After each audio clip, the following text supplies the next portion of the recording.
Hey, what's up, guys? Ron Harris here. It's a slow weekend in bodybuilding, no contest going on right now, so I thought this would be a good time to do this. I dish it out, and I've been dishing it out, critiquing physiques from the top national shows to the pro shows, especially pro shows, for years and years. So today, we answer, can I take it?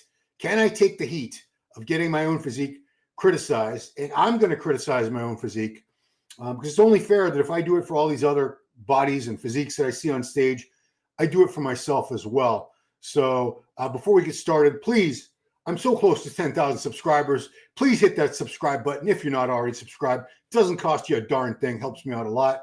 So let's start out. I'm going to only show my last 2 years of competition, the last 2 years, 2011 and 2013, because if I go back any further than that, there's not really any good footage. This footage was actually for the Muscular Development channel, so it was in 4K or whatever, 2K, whatever we had at the time. So I'll start and I'll give a running commentary as to what I would criticize about this physique. And you can tell me, honestly, tell me, guys, your honest opinion. You suck. This was good. This was bad. If like I said, if I can dish it out with critiquing physiques, I should be able to take it myself. So this was 2011 Team Universe, where I took second in the open heavyweights at 208 pounds at 5'8", which I'm no longer 5'8". Condition, I think condition might have been a little better than what you see here, because this was not the 4K Gilco. You can see right away there, the arms were never a strong point. They're a weak point. The waist, I didn't have a bubble gut, but I did have a thicker midsection. You could see that there. I mean, it's bulging out. And that wasn't a GH gut. I had never touched GH at this point in my life. It would be actually years after I retired from competition that I started experimenting and using GH, I should say. Yeah, pecs were good. Quads were good. You can see again, arms, especially the triceps. My biceps weren't horrible. They were okay. It's my triceps that were always a weak point. So condition and presentation is where I tried to make up points. And I did. I beat a lot of people because I was in better condition and I presented my, look at that. I should have kept my gut sucked in right there. So the back is another area. Wasn't thick enough. And again, that's a bad, I didn't even hit that pose correctly. That rear double bicep should not be crunched together. It shouldn't be. It should be spread out, just like a rear lat spread. Front lat, again, I know this is a little off-center, the angle, but you're still getting a pretty good idea. Yeah, the arms are always a distraction because they just never matched, especially because I had pretty good shoulders, really good chest. The arms should have matched, and they did not. To your comments before I get on. What's up? EP Zeronine. What's up, man? I hope I'm saying that right. I think I mess that up every time. What's up? Hey, Ron, hope you're well. I'm doing well. You can see the scars healing really well. It's going to be very hard to notice. It'll be just like a little light line, you know, in probably a year from now. It's going to take that long. Never had the makings of a varsity athlete. No, you're right. I was never a varsity athlete. I was a junior varsity wrestler in high school. Happy Sunday, Darren. Did it suck? No, one bit wrong. Was it enough to be on Olympia? No. I mean, Olympia is a whole other category. So I wouldn't even dare to compare myself to those people. That's like a whole other species of human being. To general public, you're an absolute phenomenon. Yeah. Walking around, a lot of people would say, wow, you look great. You know, I'd always say, you should see so-and-so. Yeah, it was the triceps, Kiali Kamalu. It was the triceps.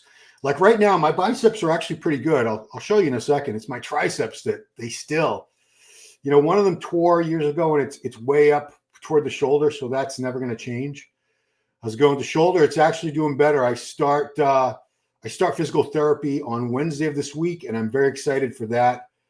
Want to get my range of motion back, and then, you know, I'd like to get started training again as soon as possible. If I'm totally honest, I've been doing a little bit. Today I did back and mostly my right side, but I did a little bit of partial range rowing with cables on the left. I did a little pullover, light bicep training on the left side.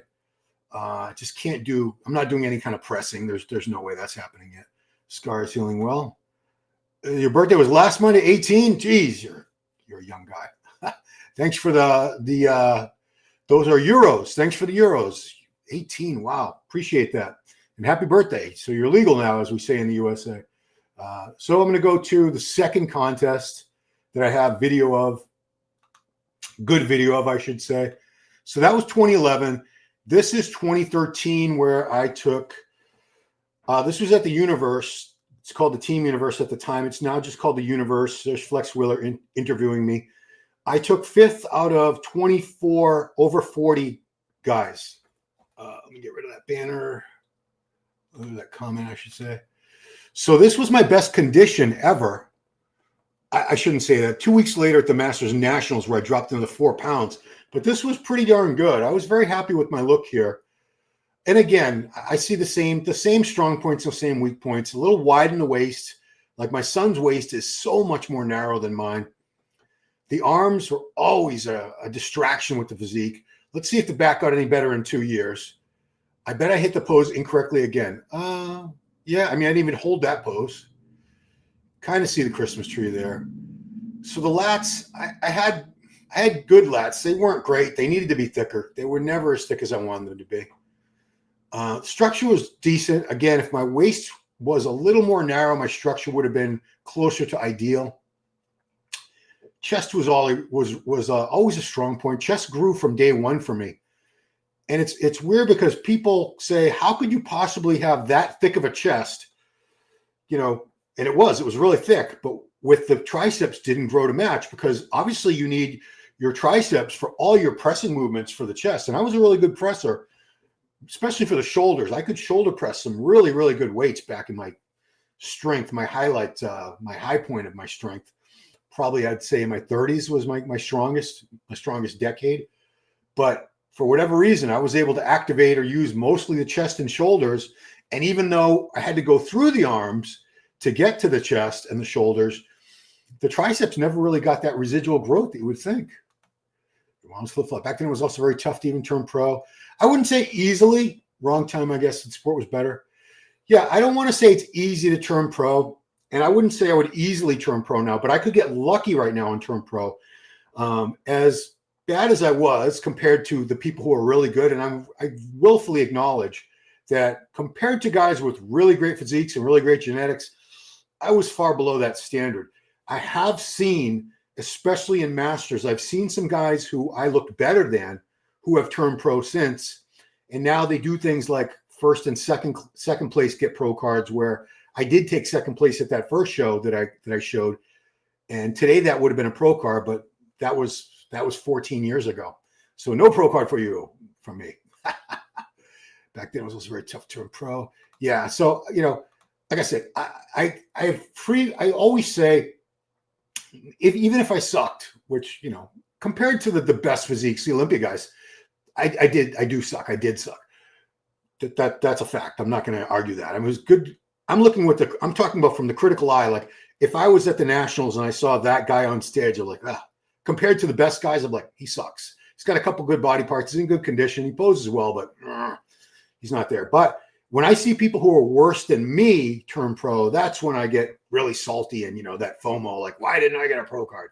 And in fact, I am inspired now to make a comeback at age 60, which I don't turn 60 until September of, God willing, 2029.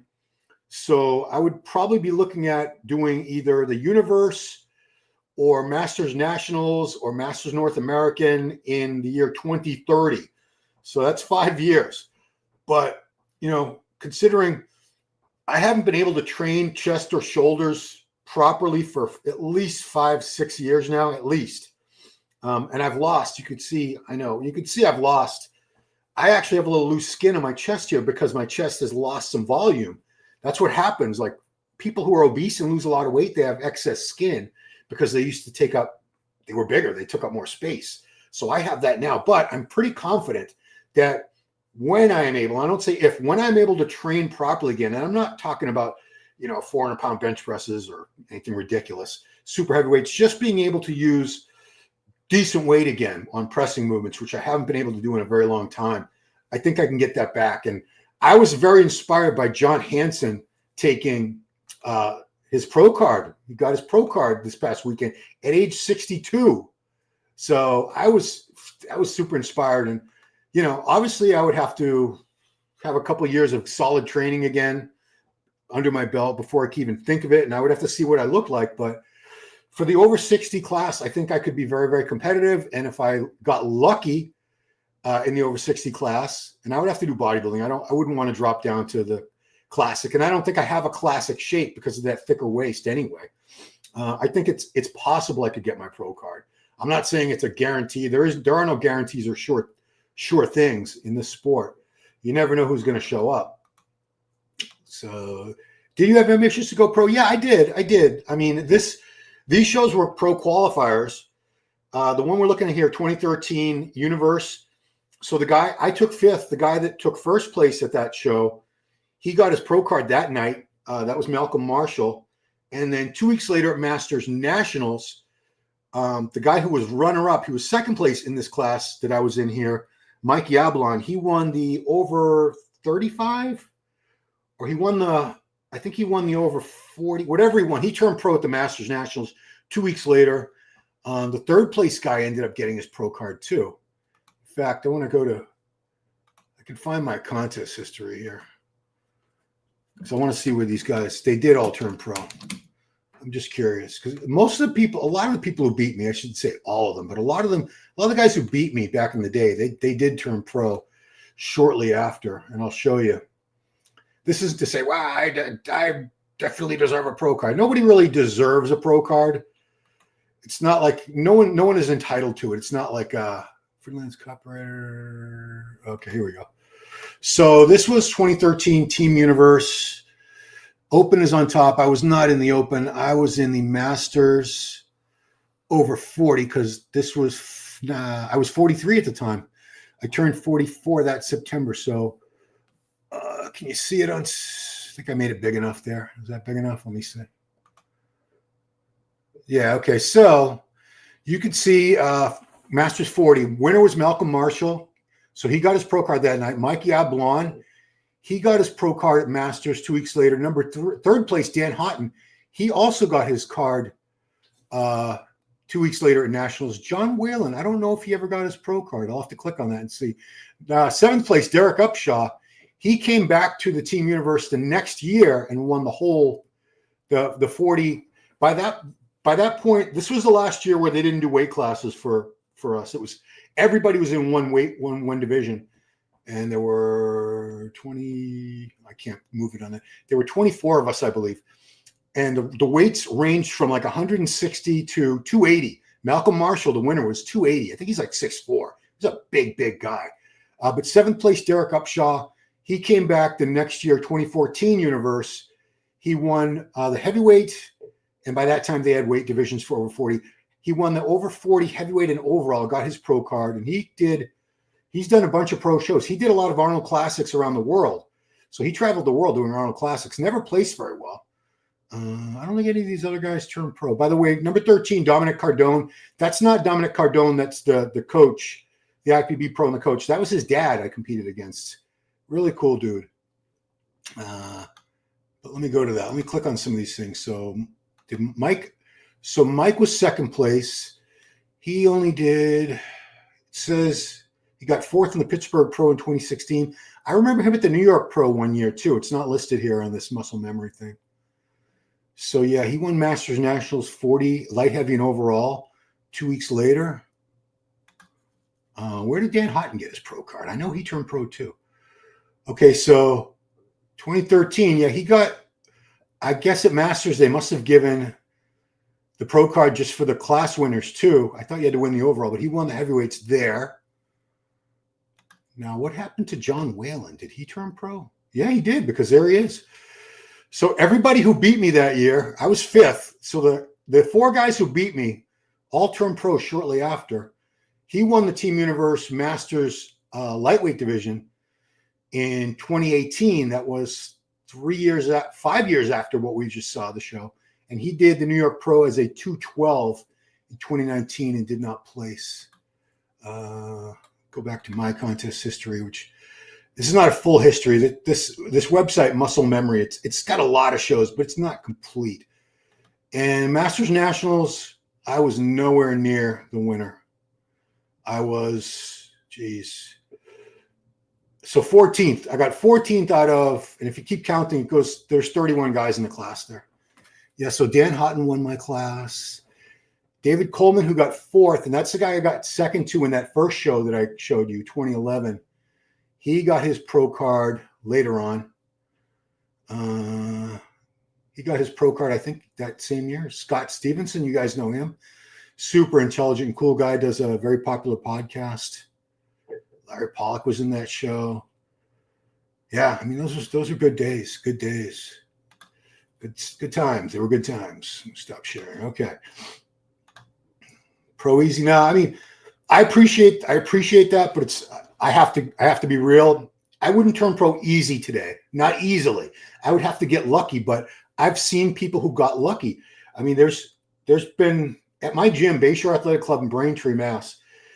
Yeah, we've had a lot of pros come and go in terms of people who trained there, but then they either went off to other gyms or whatever. But there's a couple guys that train there now that got their pro card in a very easy class. One guy, he's gone. I don't know where he trains now. He got his pro card one year in a master's division where he took 2nd place out of 3, and the guy that had won, the guy that took 1st, had already just got his pro card by winning another class like 10 minutes before. So that time, I think it was the universe. If someone got 1st place and they had already gotten their pro card, they gave the pro card to the 2nd place person. I saw that in, I think, 2014 with a woman I know named Jill Lavati. She's from the same town as me. We grew up together. And she got her pro card, I think it was a 2014 universe. She won 3 different categories. So she earned her pro card 3 times that night. But the first time they gave her the pro card, and the other 2 times that she won the class, they gave it to the 2nd place woman. I don't know if they do that anymore. You get the card for sure. I mean, I appreciate you guys, but I know it's not true. I'd have to get lucky, because if you're a genetic freak, if you have an awesome physique, like no weak body parts, perfect structure, great condition, it's going to be very hard to beat that person. That person is going to beat just about everybody. But if you have structural flaws, body parts that are lagging, these are a couple things that I acknowledge in myself that are there. I didn't have great arms, still don't have great. Like my biceps aren't bad, but look at that tricep. It's horrible. And that's my bad tri. That's the tricep that I tore. And when I went in for surgery, when I woke up from surgery in 2011, after fully tearing it a few weeks before, I think it was like 2 weeks before, the doctor said, it was, you tore the long head a long time ago. I said, really? He says, oh yeah, the ends were like retracted up into almost up to the shoulder joint, and they were blunt, which means this happened a long time ago because they were fully healed. It's not like they were raw and frayed like a new tear at the other heads. The lateral head had just torn and the medial head, but the long head, he said, the one in back here, and that's actually the one that's responsible for that nice round full look in the triceps when you see them from the back, that had torn. That was gone. So work on, but they were never great in the first place. I can't blame the tricep tear because I've never torn the other tricep, and that one was never that great either. For seeing your growth, the Master 60 show. Is it worth it? I mean, as much as I talk crap, there's too many pros, and I know this is why I'm going to sound like a hypocrite. Like, why would I want a pro card when I say pro card? I'm going to shut this. This is really bothering me. That's sunlight in my face. I say the pro card doesn't mean anything anymore, and it's too many pros, but I still see it. And I didn't come up with this phrase. It was Dave Palumbo, so I want to give him credit. He says he sees a pro card as more of a college diploma, like an acknowledgement, an achievement that you earned something, like a mastery of, in this case, the sport, which, I competed from 1989 to 2013. I did it at a high level only for the last few years. I didn't start going for my pro card until 2009. So I waited probably too long. But even then, I still had a great time. But is it worth it? I don't know, man. Is it worth? I want that. I do want to say IFBB Pro because, like at my gym, I just said there's a young guy from my hometown right here, which is a town of 25,000 people. It's not a lot of people. There's a guy that he went to school with my son. I think he was a year ahead of my son, Christian, at Stoughton High. He just got his pro card by taking 2nd place in one of the classic physique divisions at Universe. Craig Goodrich. Now, Craig looks great. I take nothing away from the kid. He looks great, but he hasn't been doing it that long. I know, again, it's not a merit-based system like, well, you've been training, competing X amount of years, you deserve a pro card. I know it's not about that. It's all about how you look on stage that day compared to how everybody else looks. And you might be the best, you might be the worst, you might be somewhere in between. I've been all of those things over the years. And at a pro qualifier, I would need to be kind of lucky. Like, even if I come back at age 60, there could be somebody who's just got a better physique. I could do the very best I can. Maybe when you're saying, is it worth it to do gear one more time, to blast gear another time? I wouldn't blast. I mean, I would have to use more than TRT, but I would be pretty moderate, because looking back, some of my best looks, I know what I was using, and it wasn't extraordinary. I wasn't on, like, at the most, in my contest preps, I think I would go 2.5 grams total gear, which that was a lot for me. 2.5, maybe even closer to 3. Never went above 3 in my life. And it would only be for like the last 10, 12 weeks. But I would be paying very close attention to my health. And if my blood markers were not right and my heart wasn't right, I get my heart checked every year. I have a cardiologist. No, I would definitely not do it. John Hansen, John, I'm actually in touch with him to get, you thought he was 70. I didn't know he was that old. I mean, he's got a nice full head of hair, John. He's a great guy. I've only, I'd like to know him better. I can't say I know him very well, but every interaction I've ever had with him has been fantastic. He's a historian of the sport. He's one of those guys that really keeps the old school bodybuilding alive, reminds us of how good people used to be, and, athletes that may have been sort of overlooked or forgotten over the years. He likes to shine a light on them. So I'm very happy for John. Very happy. I mean, 62 years old, but he got it. Do you by chance you didn't have your tattoos while competing? They kind of niggly. I don't know. I mean, I didn't, like I said, if I didn't care at all about competing ever again, like I stopped at one point. Like I got so this was by this point I had all my tattoos, 2013. I haven't had any new tattoos since then. I didn't start getting tattoos till 2002 when I was 32 years old. So I was a late start with tattoos. I don't think they were that distracting. So you can see like the right arm, which is my worst arm anyway. That's the one with the tricep that's smaller. So I don't think it distracts too much. Would I look a little better without any tattoos? Probably. Without that sleeve? Yeah, I think so. But I don't think it hurt me in the judging. I've seen plenty of other guys with sleeves do well. I don't think it's that noticeable. It's more so the physique flaws that hurt me. The arms in particular, the triceps in particular. I mean, my legs were always really good. I always had really good quads, good calves. Can't see my calves here because of that. Yeah, I mean, the only weak points I had were the wider waist, the triceps, and I would say back thickness. And when I say only, that's 3 things, and there are some people that don't have any of those. So it's tough to beat people like that when they don't have any flaws. I mean, like I said, I beat a lot of guys who were better than me, had better physiques than me, just because whatever reason they didn't come in really lean that time, and I did. And I presented myself very well, but I would say it was a condition. I beat a lot of people on condition because I knew I was never going to be the biggest guy. I mean, this is a prime example. This 2013 Masters Nationals, when I was in the open heavyweights, so heavyweight division goes up to 225.25 pounds. I was 202. My condition was excellent. I was very happy with my condition, but in terms of size, I was nowhere near as big. I got beat in this show by, I was 14th. I got beat by 13 guys. A lot of people beat me here. Some of the guys that beat me weren't in very good condition. I was in much better condition, but it's not just a condition show. They were much bigger. Particularly a lot of them had really big arms, really thick backs, much more so than me. And you know what? If I'm a judge, I would have placed them higher too. I would have them beating me because it's not just a conditioning contest. Let's see. Just your tattoos. Very chance you lost real estate. You deserve a spot for the movie. No. I mean, the show that I got second place at, the Universe in 2011, Coleman beat me fair and square. I think we were close. But he beat me fair and square. And I have nothing. I can't really recall looking back. At the time, when you lose a show, in that moment, you're heated. You're like full of emotion. And yeah, it's easy to think, oh, I got robbed. The judges screwed me over, whatever.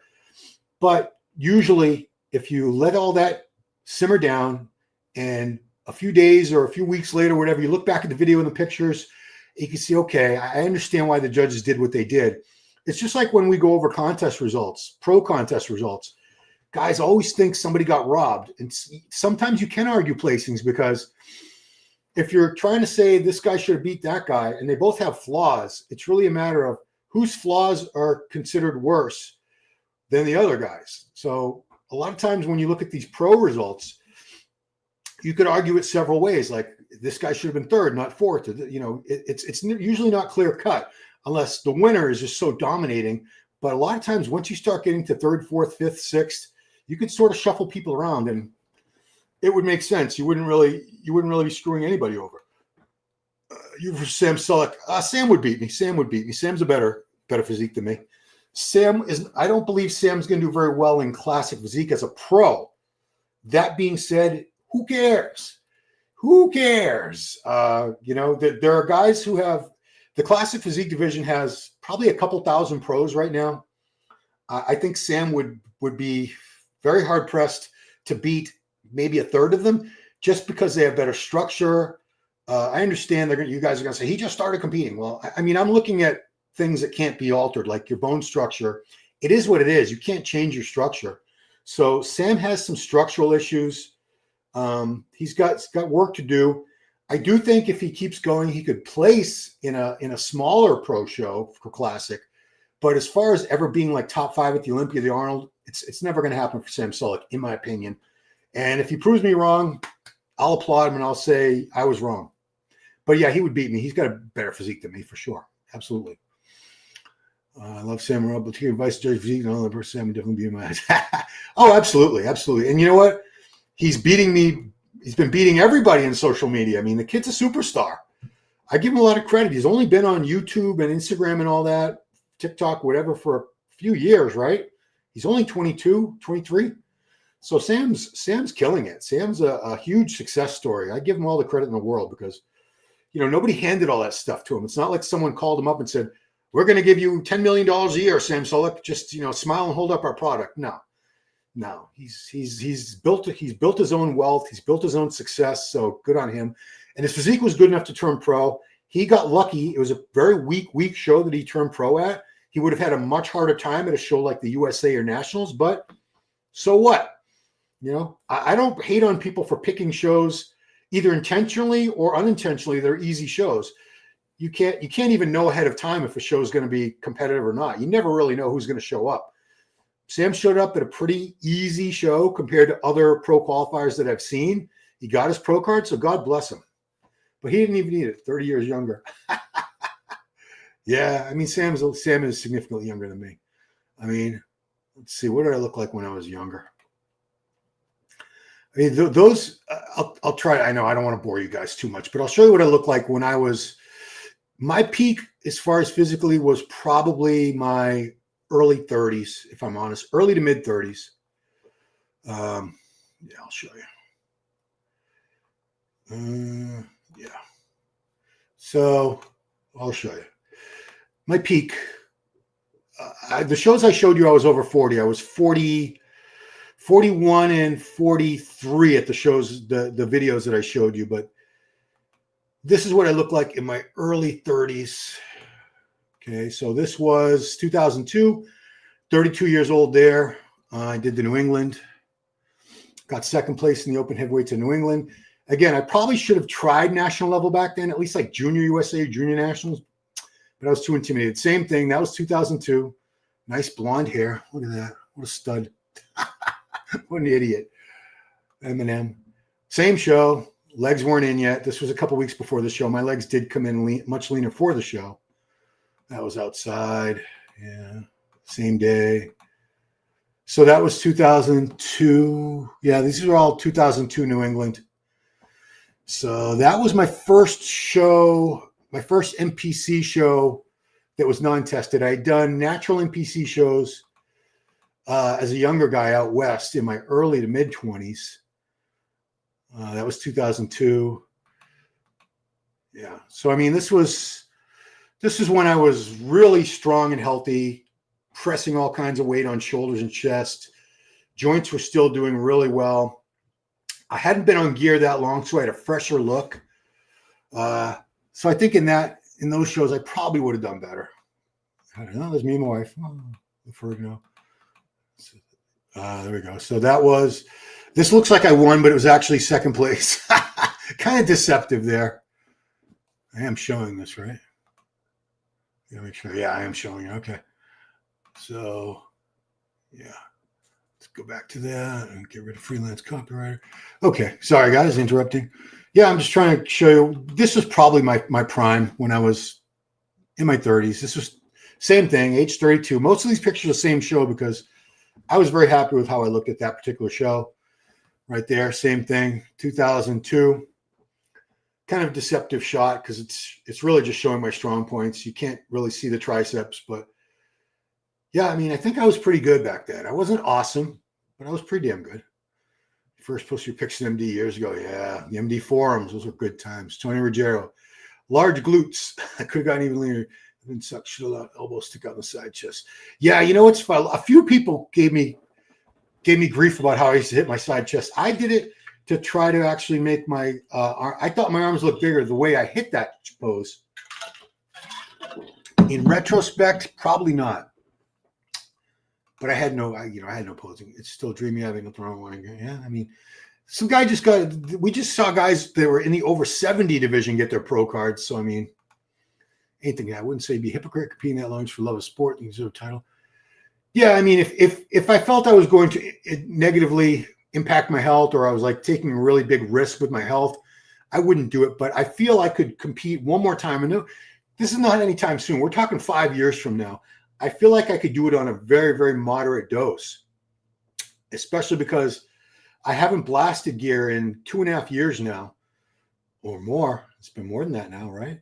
So, I mean, by that point, and I don't plan on blasting gear. So it would be just like one last hurrah just to get that fuller look again, that fuller, grainier look that you get on the Masteron, the Trend, all that stuff, the Halo. And it would be a short cycle. Like I said, 12 weeks max. So, you know, I don't know. Who knows? I'm getting literally 5 years ahead of myself. I mean, I don't even know if I'm going to, no one knows if they're going to be live 5 years from now. Not one of us can say I'm definitely going to be live 5 years from now because you never know. I mean, could have a nuclear war or something. We could all be dead, right? Same show. So that was my right tricep. So that was before I tore it. So I must have torn it not long after that because that head there that you see, the rear head, all the way over to the left on the arm, that goes up almost now to my shoulder. It's way up there. At this point, it was still like halfway towards the elbow. So that actually was a decent pose for me, especially the delts. I mean, I was actually very proud of my delts. I worked very hard on them. They responded very well. I used to get the craziest pumps on shoulders when I was on gear to the point where I would have to stop training for a few minutes and just like walk around, go get a drink to let the pump come down so I could even move again. I couldn't even move. That's how pumped they would get. Good times. That was end of 99 or fall of 99 where it just turned 30. That was a 2002 New England as well. Again, I show a lot of pictures from that show because it was one of my better looks. Yo, Magos, yo. Old people go to the gym, still have a goal in 61. I mean, yeah, I mean, I know I'm not, any one of us who's of that age, you're 61, I'm not that far behind. I'll be 56 in 2 months here. Is today the 21st? Tomorrow. Yeah, so 2 months from tomorrow, I turn 56. I'm not getting any bigger. I mean, I've lost some size and I want to get some of that size back just from being able to train chest and shoulders properly again.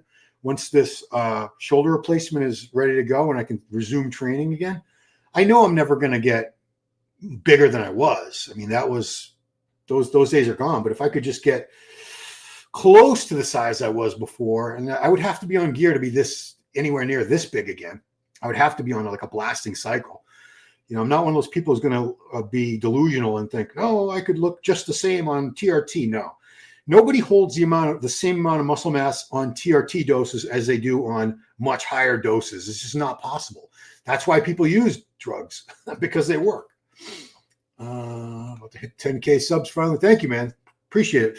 Yeah, so guys, please subscribe if you're not subscribed already. I really want that 10K, even though it's still like a couple million shy of guys like Coach Greg Doucette, Nick Strength and Power, but still 10K would be a nice little milestone for me. I would appreciate it.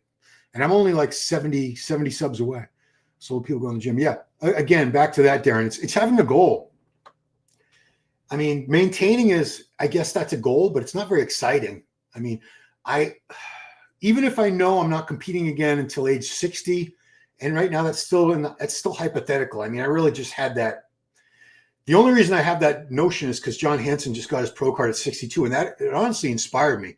I'm in touch with him. I'm going to get him on the channel this week for a Raw Online Report interview because I really want to tell his story and hear his story. I think it's going to be very motivational, especially for those of us on the other side of 50. But yeah, when I trained for shows, I mean, I was just, even when I was exhausted from the diet and the cardio, every time I got into that gym, I would be energized. Even if it was only for that hour and a half in the gym, I had a lot more energy because I had that goal. And that's what was moving me forward. That was what was driving. I'm going to do this set of squats. I'm going to do this set of benches. I'm going to get up on that step mill because the contest is July 20th or whatever day it was. The contest is 4 weeks and 3 days away. I had a definite deadline. A deadline is powerful. If you've read any self-help books or anything or courses, the power of goals and the power of deadlines, they're incredible because without a clear goal and without a definite deadline, there's never any compelling reason. There's no pressure to really get anything done.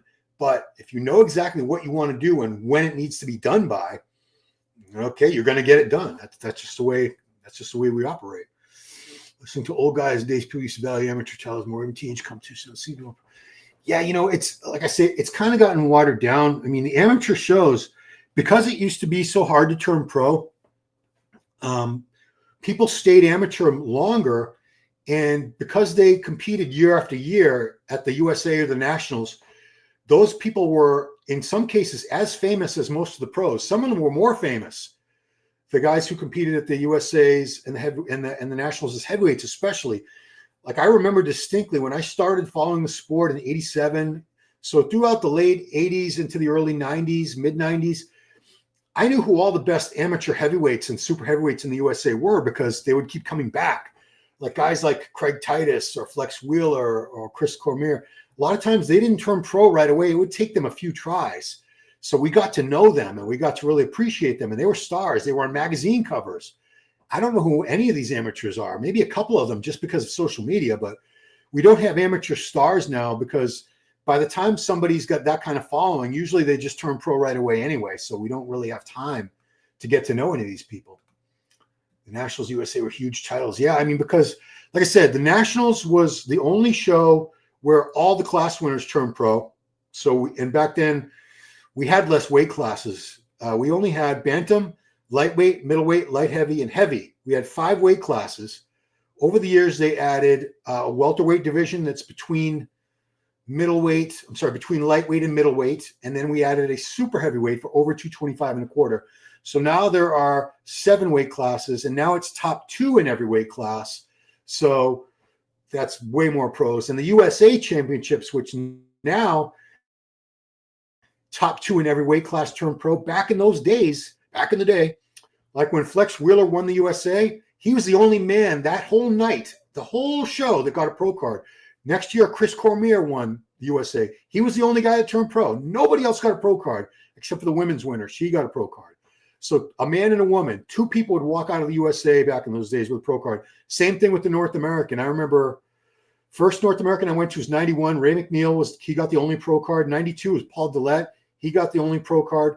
And as the years went by, they started giving more and more pro cards away. Would you coach yourself?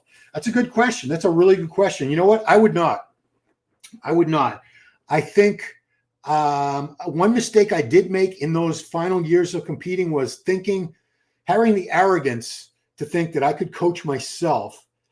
And to a point I could, but once it got into the final few weeks, I don't think I was the best coach for myself. I think another set of eyes. I did have people that would look at me like Jose. I would train with Jose like every week, and he would take a look at me and give me some tips and advice, but he wasn't like my coach. I never had a coach ever. So I think a coach who I just executed a plan, and especially someone who was a lot more knowledgeable about PEDs. I knew the basics. I did not know much beyond the basics. I was never an expert. Some of these coaches now, they are like, they're experts. They know more about this than most pharmacists, certainly most doctors. So yeah, I would get a coach. I would definitely get a coach this time. Thank you, Steve. Appreciate it. Hope we get those 10K soon. Well, almost. Have a good night. I know every time I'm on here, you're 6 hours ahead of me in Deutschland. Warhammer, you're hardcore. You ever consider Synthol? I considered it, Warhammer. I considered it. One time I took a shot of regular gear. It was Test or something, or Equip. I don't know what it was. It was regular gear. It wasn't Synthol. I never used Synthol. But one time I did have my wife put a shot of whatever it was, Test or Deca or Equipoise, whatever, into my tricep. And the pain was so bad. I'm like, fuck this. I'm never doing this again. So that was that. I never put it. The Synthol would have been a lot of work. Oh, these are old. Oh, that's a good picture. I like that picture. That was 2002 as well. Leg training. Thanks for asking, Peter. It's actually my favorite training day. It used to be my favorite training day. Then I had a lot of bad knee pain in my right knee that eventually, I believe that precipitated the quad tear that I had in August 30th, 2023. And since then, I've got my leg training back. So what's it like? Squats, safety bar squats, usually more so than a regular bar. I like the pendulum squat. We have a Rogers squat machine, the leg press, seated leg curl, lying leg curl, Romanian deadlifts, leg extensions. Not too keen on lunges, calves, calf raises on a leg press, seated calves. Actually, the last year or so, as my shoulder, the one that I just got replaced, as the pain got worse and worse and my upper body training was getting more and more limited and I was restricted in what I could do, I learned to fall in love with leg training all over again, which was interesting or ironic because obviously I had torn my quad. So from, like, say, September 4th, 2023, I had the surgery and had it reattached. Didn't start training legs again until, I'd say, like February 2024. And I'd say by the end of 2024, my leg training was pretty much back to normal. I mean, I still don't use the weights that I used to, and that's okay. They've actually been able to get most of their size back. Back in the day, those classes were nuts. I mean, I'd show you the 91 Nationals heavyweight class that Kevin Leveroni won, but most of you guys wouldn't even know a lot of the names. But when Kevin Leveroni won the Nationals in 91 heavyweights, because remember, there were no the super heavyweight division didn't exist yet.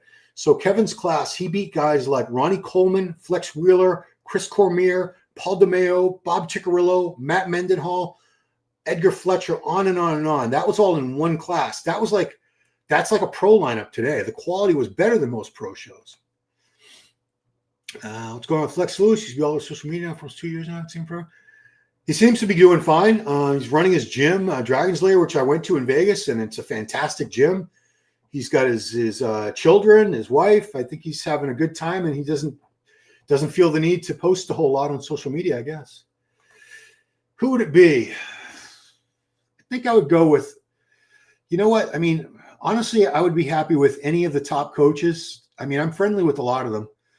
I don't talk much to Chris Aceto, unfortunately, because of the MD, because I worked for MD all those years, and he had a big rift with Steve Blackman and MD. We were never, and he was with RX Muscle. I never got to know him, which is unfortunate. He's a really cool guy. He's from New England like me, and he's a good friend of like good friends of mine, like Jose. They're great friends, but I think he'd be a great coach. I think Hani Rambod would be an excellent coach, obviously. George Farah would be a good coach. Faku Mubarak would be a great coach. I mean, I think any of them would do a way better job coaching me than I would. So any big name coach, I would be very, very happy to have. Congrats on the 10K soon. Oh, well, I'm not there yet, but thank you. Hey, Meathead. Uh-oh. The Asylum is live. What? I don't know what that's about, Asylum. But I'll let you do it. Steve Billings, The Asylum. Okay. I'll let you promote your Instagram page. Who would coach you? I mean, even like my good friend Jose Raymond, I would pay him. I wouldn't expect anyone to coach me for free. And I know Jose would do a good job. He knows a lot more about the PED side of it, but even more so, just the fact of a really good coach is someone who can see you objectively. Because toward the very end of a contest prep, most guys look in the mirror and they see something that is not there, or they either see things that aren't there, or they're seeing things that are there differently. You don't have objectivity in the last weeks because your mind starts playing tricks with you. You could be look in the mirror and think you're leaner than you are, or fatter than you are, or you start obsessing like, oh no, I'm flat. I'm going too flat. I'm losing muscle. I need to eat more. I need to back off the cardio. Or I think I was quite the opposite. I would think, oh no, I'm not ripped enough. It'd be 4 a.m, 3 a.m, 4 a.m, or whatever. I'd be like lying awake and be like, you know what? I'm going to get up and go to the gym and do an hour on the step mill on an empty stomach. I'll just have some coffee before I leave the house. And I would do it. And then I would train at like 9 or 10 o'clock. And I would do another hour cardio after that. And sometimes I'd come back at like 10 o'clock and do another hour cardio because I had no one to tell me, no, Ron, no, don't do that. No, what the F are you doing? Don't be an idiot. So a good coach will just keep you from being your own worst enemy toward the end stages of prep. They'll tell you to either back off, you're doing too much, or you're behind, you need to do more. But they'll be objective. They'll tell you what you need to do, and they'll tell you what you need to hear, not what you want to hear. I don't think there are any good coaches out there who would, if they did this, they wouldn't be a good coach, who would sit there and say, no, you're fine. You know what? Yeah, you feel flat. Go ahead and have a cheat meal. Son, he didn't do very well. He did 2 shows, Goku. He only beat one guy. He entered 2 classes in both shows. He did bodybuilding in one show, 2 different divisions, novice and true novice. And then he did classic novice and true novice in the NPC show. So he didn't place, but he was in good condition and he was an awesome poser, but he was not big enough at all. He's 5'7". He was like 140 pounds. So he just didn't have the size. Of course, he's lifetime natural. He doesn't have the same genetics for mass that I did. As a natural, I was competing. Geez, I could show you my best, what I look like at his age. And I was natty. You can believe it or not, I really don't care. This was me, the best I ever looked at natty, I think. 25 years old. I was 181 pounds. I had never touched pro hormone, anything. Creatine had just come out. I just started using creatine, but had never touched a drug. I was 5'8", 181 there.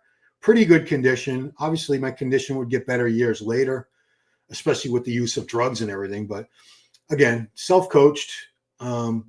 So I had better genetics for size than my son, but he's got better, I say structure because his waist is a lot more narrow than mine ever was. I never had the tiny, tiny waist that he has. He's got a small waist.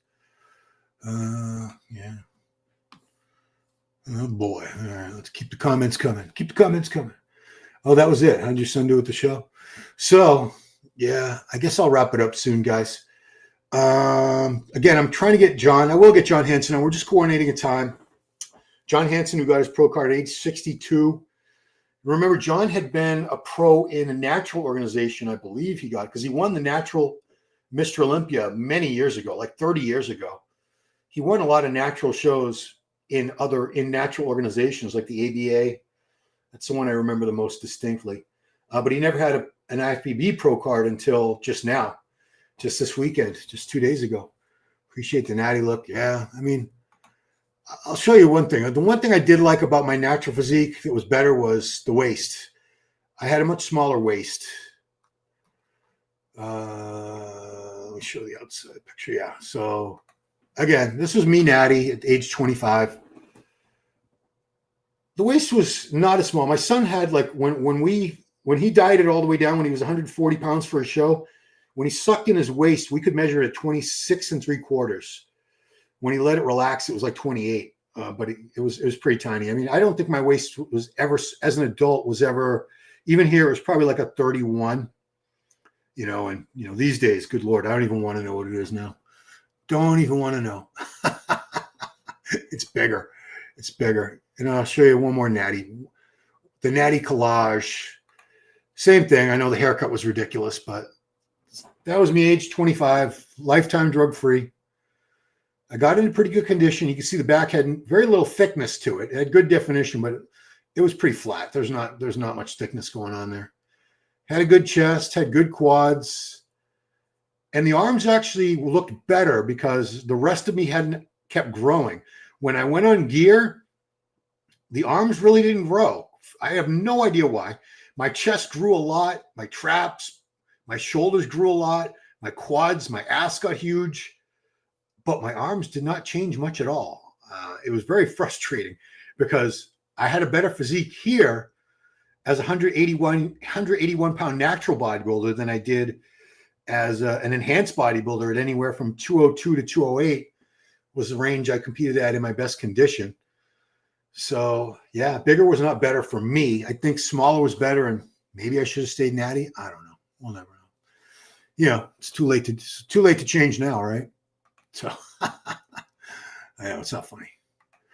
Yeah, good times, good times. So let's see if we have any more comments. Ron is one of the bigger guys. Well, bigger compared to what? Compared to a little Ethiopian, maybe. Great legs, man. Thank you. You suck balls. Terrible. Thank you. Appreciate it.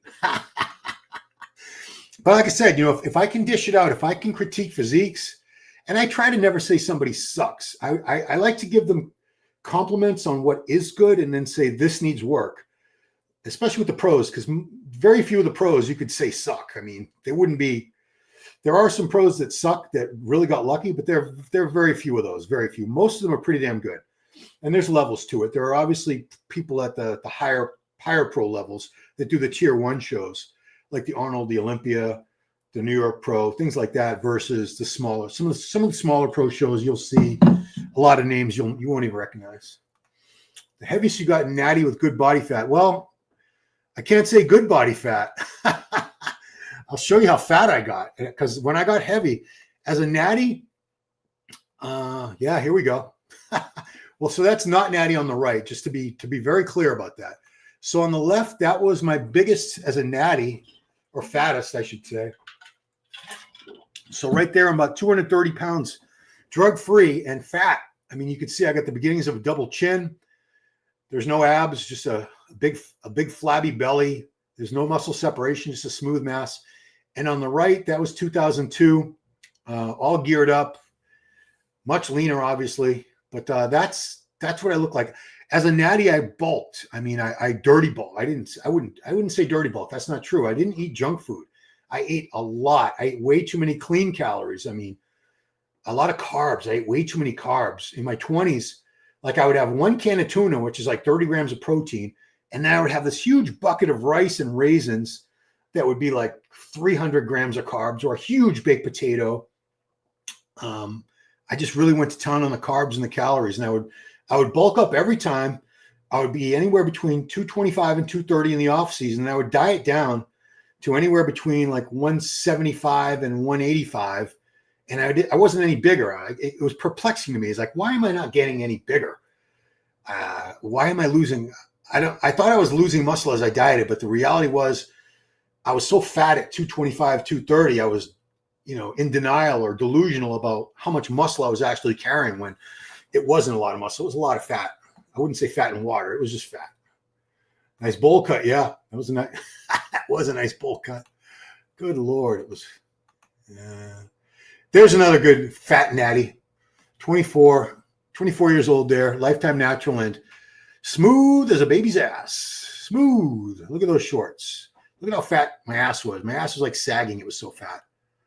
And that back was pretty weak. Oof. Yeah. No bueno. No bueno. Yeah. That's another natty shot. Age 20, 25. Is that the same show? No, that was a different show, but it was the same year. I went out to Vegas and did the Ironman naturally in Vegas. So I did Ironman naturally in Redondo Beach, California in 95, and I did the one in Las Vegas. I think this was actually before, like a month before. I can't really remember, man. Oh, God. My memory's the worst. That was 93. Oops. Oops. Oh boy, that's going way, way back. Yeah, these are all old school pictures. Just want to go to. I'm going to end on one more recent shows. So that album was all everything leading up to 2002. So everything after 2002 would be in this one. Yeah, that was a good shot. Anyway, yeah. Your white run. Bro Jackson. So for white guys, only our traps and upper pecs grow. I mean, I honestly, I've seen, I don't know if it goes by race, but I've noticed certain things. A lot of black guys have really long, round triceps, like they insert all the way to the elbow, like just relaxed, their arms just like bulging out and round from the side. Sometimes even black guys that don't work out, you can tell they don't work out. They got like bellies and saggy boobs, but they got these big, round, full arms. And I've also noticed Asians seem to have a real upper hand advantage in the legs, big quads, big calves. I have no idea why. I think actually Paul Bartlett had the, what the fuck is that? I don't know what picture you're referring to, but I have a lot of weird pictures up there. Just came around. Do well classic position. I don't think, honestly, I don't think classic would have been for me. Like, good, most muscular, thank you. Forget how good Ron's quads were. Yeah, I had good quads. It's true. I did have a couple of things going for me. Like I said, I had a few good body parts. I had a few lagging body parts. You can see the arms came up a long way, but they were still not great.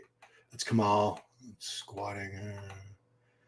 That was my first Team U, 2009. I was a light heavy. I was with Ronnie. That was 2007. That's a good shot. They're actually really fucking good. Yeah, Paul. I mean, like my quads and my pecs, they always grew. I trained them very hard, but they always grew. I trained my arms just as hard, if not harder, and they just did not respond the same way. It's testing you need to be competitive again. Well, it's that test. I mean, I'm sure I could be competitive again with no more than like 1,500 milligrams total. So maybe like 600. Well, I mean, you don't use tests at the very end anyway, but like, I don't know. So toward the end, maybe like 600 milligrams of like Primobolan, 600 milligrams of Masteron, 600 milligrams of something else. I mean, it wouldn't be much. Anytime I used very high doses, I didn't look that much better. I really didn't. I just had more side effects. You know, I keep hearing these people saying, "Oh, you know, you don't see the magic happen until you pass 5 grams." Well, if that's what it takes to get to the magic, and I'm not interested. I'm not going to take those chances. I want to turn pro someday. I'd still love to turn pro, but it's not worth dying for. You know, I can't imagine being on my deathbed and thinking, well, I could have been alive. I could have lived another 15, 20 years, but hey, I got my pro card. I mean, and, you know, I'm not saying for sure that would happen, but if I died and I was, you know, an age where I didn't feel like was a healthy old age or a ripe old age, I should say, which I think anything under 70 is young, considering the average age is like 75 or 78 or something. So as a male, if you die before 70, you didn't make it to the average age of death, life expectancy. Guys don't train natty long enough. I trained natty for 13 years, a gram. Yeah, I bet, Paul, I could look pretty decent. I would just need enough to fill out. I wouldn't use much. I mean, even if 5 grams made me look 20%, 30% better, I wouldn't do it. I mean, especially at age 60, I'd be stupid. Big Mike Cox, natty from 85, 95, went overall 95. Next show was 168, the Ohio. Yeah, so my last natty show that I kept showing pictures from, I weighed in at 181. And then my first non-tested show, which was, I didn't compete for years, was 2002. So it was 7 years later. And I started using gear at the end of 96, November 96, 202. So I added 20 pounds of stage weight. And I never really added much more than that. So pretty much all the great gains I got from gear, I got in the first few years. Asian calves make me jealous. Have you ever seen an Asian guy with skinny calves? Because I haven't. Never. No classic. We are meatheads. Yeah, I could get down. I realized, like right now, because I'm only on TRT, I'm only like 212 now. I could diet down to 182. It would be tough, but I could do it. But if I was on gear and holding more muscle mass, 182 would be a stretch. I don't think I would be 202 again. I don't think I would be as big as I was, but probably well over 190 for sure. Quads and pecs, they were my go-tos. Legs were your best body part for sure. Yeah, it's the sweep, and that's mostly genetic. I trained very, very hard on leg days. Don't get me wrong. I busted my ass. I went through a lot of pain, really pushed the boundaries and suffered, but I had the genetics that I got results from that. Like I did the same thing for arms and I didn't get the return. So John Hanson looking nutty. Yeah, I'm Mike, I'm getting him for an interview. I want to hear all about it. What's up, Mandy? His better half, Mandy Towel. First cycle is the best cycle. Yeah, we call it the virgin cycle. And he's right, Mike. The first cycle is always the best. That was a good shot. That was taken for Muscle Mag, but it never got into the magazine. I shot that the day after the 2003 Orange County out in California, which I flew out to compete in. And these pictures never got used. Jim Mentler took them. They must not have been to his satisfaction. Oh, Lord, I would love to say 815 sus like my heart. Yeah, I mean, like Tren, I'd feel really, really stupid taking Tren ever again. I just don't think the risk at my age, and especially we're talking what I would be doing in 5 years when I'm 60. Should a 60-year-old be taking Tren? And I do have some cardiomyopathy. My heart's already grown. I do have some calcification. My calcium score was like 410 or 413. So, yeah, I don't think I'd be the brightest to do that. Fat goal. Yeah, Paul, I see like a lot of middle-aged dads walking around, fat guys with these monster diamond-shaped calves. George F. used low doses.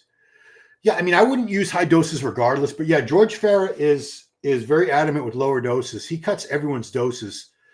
He has people use the bare minimum that they can, it's his theory is let's see how little you can use and still look your best rather than let's just slam a ton of gear and hope for the best. George is very conservative with the gear.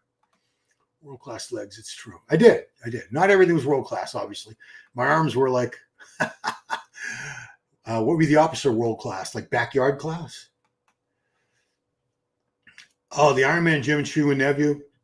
Yeah, it was fake weights, so everything was 1/3. So the 45-pound plates were, 12 and a third pounds or something? And the 100-pound dumbbells were 33 pounds. So, yeah, those are good times. Not hamstring, but they were good. The hams they were good. They weren't great. Trent at 60, I don't think you do it. No, I don't think so either. I like living, man. I love being alive and seeing my kids, and I want to see grandkids. If my kids have kids, which my daughter supposedly, her husband's really pressuring her to start because he wants children.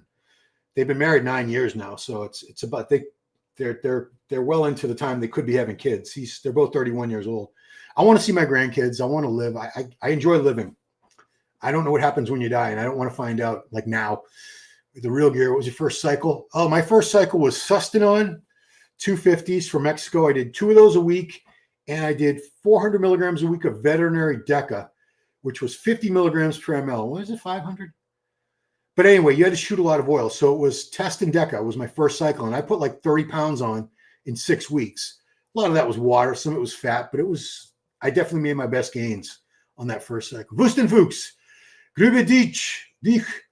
Currently have tennis elbow and pain in my bicep tendon. Do you have any experience with this and you know how I can get rid of it? You can't really get rid of it unless you figure out which movements aggravate them and don't do those movements. You can use like ibuprofen for the inflammation. You can ice them after, but if you really want to get rid of it, you would have to just figure out which exercises aggravate your tendons and try to avoid those. I don't think I appreciate that, Callian, but Makaway was much better than me. Much, much better. There's me and Dorian. Yeah, there's my side chest. Side chest. Yeah, a lot of people didn't like the way I hit that pose. Grandfather and trends, what the kids want now. No, the kids want to see other kids on trend. They love the trend. Guys, the Masters National look great, but it looks dangerous. Yeah, I wonder, I do see these guys in their 60s, like they're clearly blasting, and I wonder, is that smart?